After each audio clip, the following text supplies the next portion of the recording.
my good friend, Dr. Richard Pomante. Rich, how you doing? Robert, what's up? All right. How you doing, buddy? It's good to talk to you. How you been? I'm doing good, man. I had a great day today. Enjoyed it. Saw some family I haven't seen in a while. Played a little football outside. It was a nice day out, so I wanted to get some exercise, All right. Awesome. Yeah, absolutely. How All about you, good man? things. More Americans need to be doing that right now. That's two key things, I think, that you touched on right there. And we've only been on the phone with each other for a couple of seconds, and already you've touched on two very key things. One, enjoy your family. Spend time with your family. And Amen. And two, get some exercise. Get off the couch. Get from in front of that television, the old programming device, and get out and get some fresh air and get some exercise. Absolutely. Tune out. Tune out all the noise sometimes, Right, absolutely. We got a lot of noise to talk about, though, this past week, though, right? Woo! Mm-hmm. Preach on it, brother. Preach on it. Come on now. So you touched on the Ebola, I'm sure, right? Oh yeah, you know it. We also read your article on air, which was an excellent article. Thank you so much for contributing that. It is very enlightening, very informative, very well thought out, obviously very well researched. So thank you so much for contributing that, and I definitely hope our listeners get to really sit down and read it and dissect it and really take in the information provided there. Thanks, man. I'm glad you enjoyed it. I hope, and I hope whoever reads it gains some insight that maybe they didn't have before. Or, absolutely. Or just reinforces things that they already know to be true. And it should be noted that, the collective efforts of people, exposing Monsanto are the fruits of our labor is being seen, especially with the result now of Monsanto losing so much money. Right. They're losing over $100 million now the past 2 quarters from what I read, so from the reports. So, we have to keep going. Right. And I think we're in an age right now. I think we're heading into a new age. And I don't think the elites really saw this one coming. I think they thought that maybe by putting this current president in, that it was going to continue the stupefaction of America, not the stupefaction, but it was going to continue, or it was because Bush was such a terrible president that people were losing so much faith, Right. And I think that this current president, was supposedly supposed to restore that faith in the status quo and in the government, in the power that the elites try to hold over us and control. But people are waking up now even more than they did before, man. And I see it. I see it all the time, man. Yeah. So it's just I feel really positive about it, Absolutely. So. Absolutely. He was, and I've said it before on air, I believe that he was just basically, the carrot at the end of the stick. He was an obvious plant that was put there to just kind of get everything over the next hump.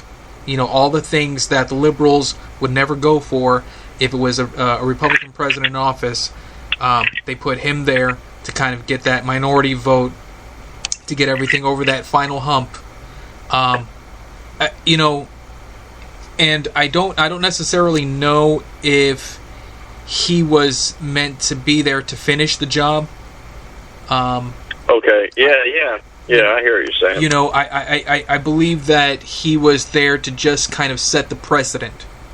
You know what I mean? Right. Almost like, again, if you believe that there's no difference between the left and the right, then that means that there has to be one central power that's controlling it all, and he's just another piece of the puzzle to get over the next hump, so that when they get the next person in office, whether it's a Republican or a Democrat, now he just made their job a lot easier for the next step in the evolution, whatever their end game is.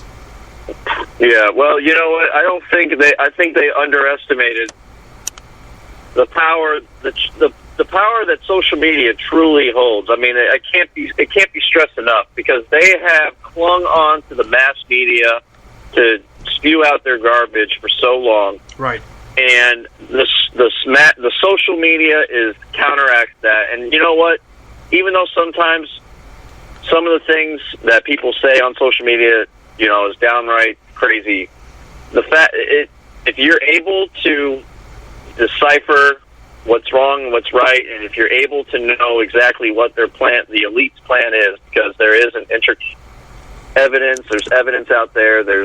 When you look at the laws that are being passed, and people never knew about all these laws that are being passed, but now once the law's passed, boom, it's on social media. Right. This law was unconstitutional. People, and you connect with all these different people. Like, I'm connecting with so many different people now that share the same ideas that me and you have, and it's just growing, man, and it continues to grow. So I'm just thankful that we have something like that out there, and I think I'm just feeling real positive, man. I know that we have this cloud of Ebola hanging over our heads, and we all really need to be real leery of this, because there's a lot of things that we need to understand is a balance between freedom and security right now. Right. And you just don't know what exactly, what kind of freedoms we might be giving up because we're so scared of a virus. And, we have to be careful of that. Right. Absolutely. And go ahead, yeah, man. Yeah, and just to kind of echo your point in regards to social media and hope. It's such an excellent point that you brought up there, and I really just wanted to echo and mirror that, and just to kind of reedify, the whole reason why we do this whole thing. Look, I wouldn't bother doing this. I want people to understand that, and just like yourself, things like this, like having a podcast, taking the time to put the information out there, to speak to people, to share knowledge, to share thoughts, dreams, ideas, hopes, whatever the case may be. These things take time. Sometimes they take money. In my particular case, they take money. It takes more money more money going out than I actually have coming in regards to putting this out. It takes time away from my family.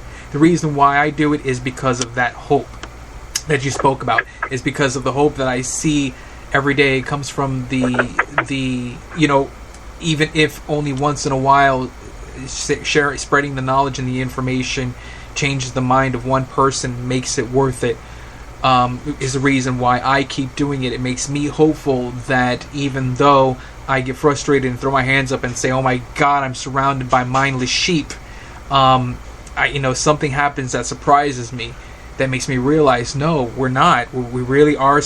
We really do have people that do think, that there are critical thinkers that will take the time to listen to what you have to say and change their mind, and in turn go out and change another mind, and so on and so forth, until we change the world.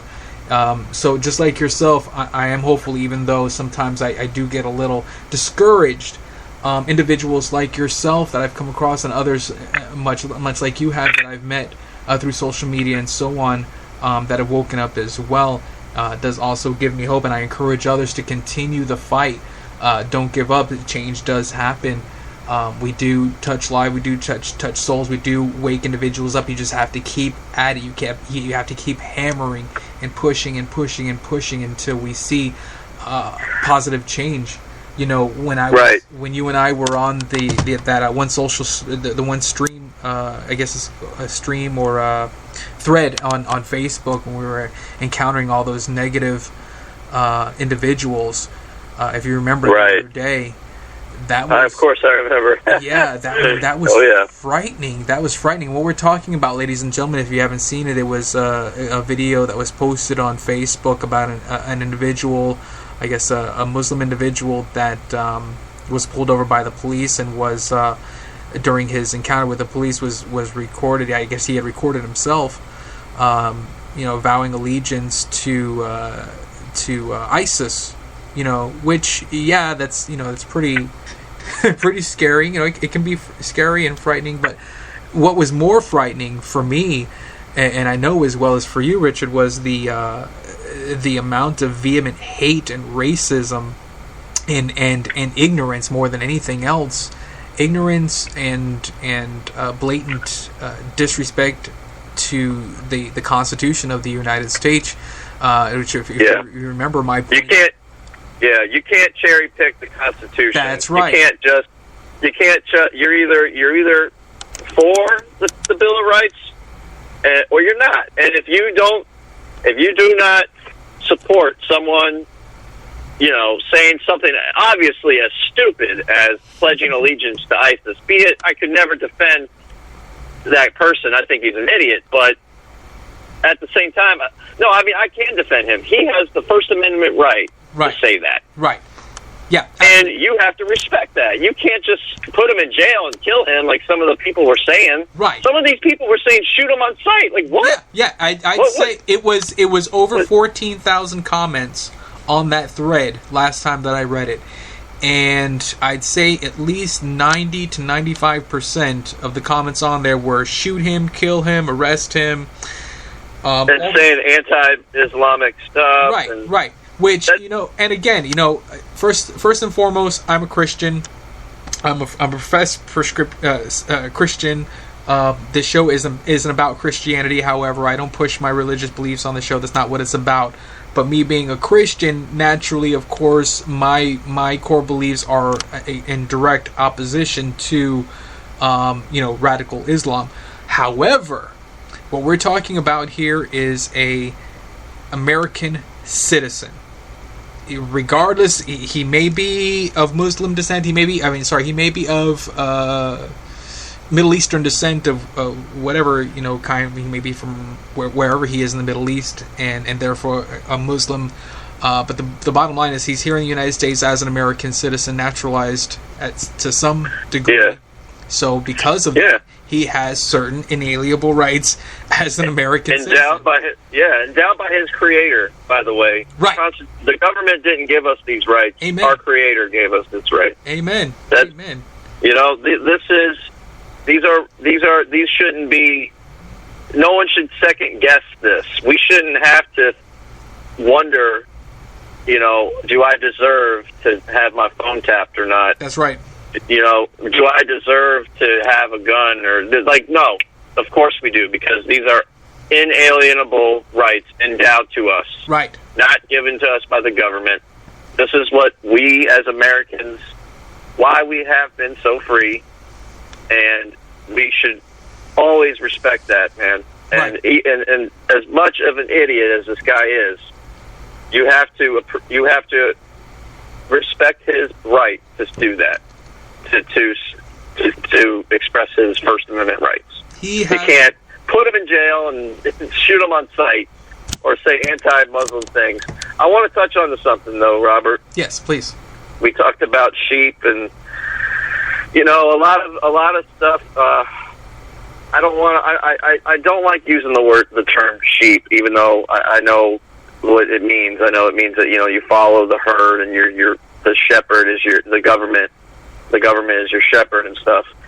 I just think a lot of people are apathetic because they don't know how to fix things. They feel very hopeless. Does that make sense, Robert? Sure. They feel hopeless, yes. Right? Yes. And they feel like it's just so overwhelming, the power, just the stranglehold that the powers that be have. But here's the thing, though. Pretty much all the things that runs decisions is based on money, and every day we can dictate government actions or corporate actions by the use of our money. Like we have elections every day, and we use it with our pocketbooks. Right. And we can dictate things with our money every single day. And I think I've talked about that in the article. The GMO article. Yes. Wouldn't you agree, though, Robert, about that? Vehemently, absolutely. Obviously, nothing in our society. Forget voting. Nothing creates. Nothing dictates the flow of policy more than our pocketbooks. Exactly, and that's why that's the message I want to start. I've said it before, but I really want to start. Really driving that message home more than ever, because it's so true. Oh, absolutely. And you can do it on a daily basis. Right. Like Monsanto is losing money right now, and we are going to have labeling laws pretty soon that says whether or not crops are GMO. Oregon is